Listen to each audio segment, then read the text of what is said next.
So we're going to turn on replacement pharmacotherapy to treat methamphetamine and amphetamine use disorder. There have been several studies that have looked at this option. The outcome for almost all of these studies that we'll be talking about is the percent of urine specimens positive for methamphetamine or cocaine. In this case, the patients were treated with dexamphetamine, 60 milligrams per day, compared to placebo, with 30 patients per condition. And what you can see is over 8 weeks of study, there's really no difference in methamphetamine use. So the idea of substituting amphetamines for methamphetamine use disorder does not seem to hold much merit.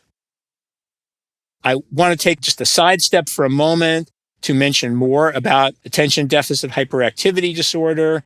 And in this study, it was an in-depth study of 51 patients who had methamphetamine use disorder. And the instrument called the Wender-Utah Rating Scale, which was designed to screen for ADHD, it asked about a lot of childhood behaviors, was administered to all of these patients. And you can see that 70% of them screened positive for ADHD. Now, this doesn't absolutely confirm the diagnosis of ADHD, but it makes it very likely. And so those that screened positive for ADHD reported much higher rates of methamphetamine use in the prior 30 days.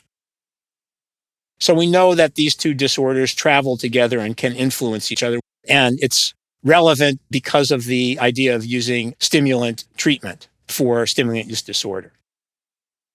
This amphetamine use disorder study compared aripiprazole to methylphenidate. Methylphenidate is a stimulant medication which is indicated for the treatment of ADHD, and that primarily acts similarly to cocaine. These two active medications were compared to placebo, and they were treated for 20 weeks. The aripiprazole dose was 15 milligrams per day, and this was a slow-release form of methylphenidate that was titrated upward to 54 milligrams per day. So in the table, we're looking at the outcome at the percentage of urine drug screens that were positive for amphetamines. And you can see for placebo, that was 82%, whereas for aripiprazole, it was even worse. It was 90% were positive, which was a significant difference from placebo. And so aripiprazole is not only not effective, it may make people worse. And then the methylphenidate actually outperformed placebo. So there is a signal there that treating amphetamine use disorder with methylphenidate, which is a slightly different mechanism of action, may be somewhat beneficial. This study, again, looked at methylphenidate. In this case, it was for people who had co-occurring attention deficit hyperactivity disorder and amphetamine use disorder. In this study, they used much higher doses than were used in the study we just presented. So this was osmotic release methylphenidate, and they went between 96 milligrams per day up to 180 milligrams per day. There were 27 patients in each condition. And we're looking on the y-axis at the proportion of negative urine toxicology screens for amphetamine over the 24 study weeks. And you can see that the methylphenidate group performed twice the number that the placebo group was getting. So methylphenidate at higher doses is beginning to look really good.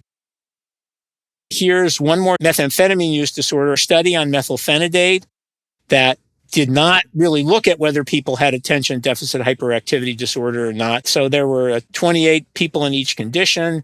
In this case, they also used the 54 milligrams per day.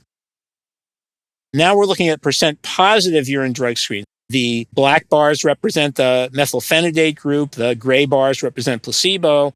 And you can see initially there wasn't much difference, but as time goes on, the patients treated with methylphenidate on average were giving a lower percentage of positive urine drug screens.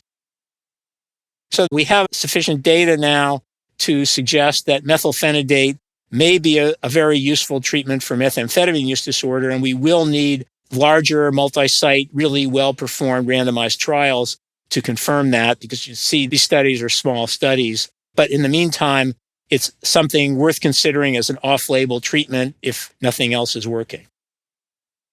So amphetamines as a replacement pharmacotherapy for methamphetamine use disorder do not show much benefit. In contrast, methylphenidate does show a positive signal for some extent for people who don't have ADHD, but definitely for those who do have underlying ADHD, which of course is common in this population.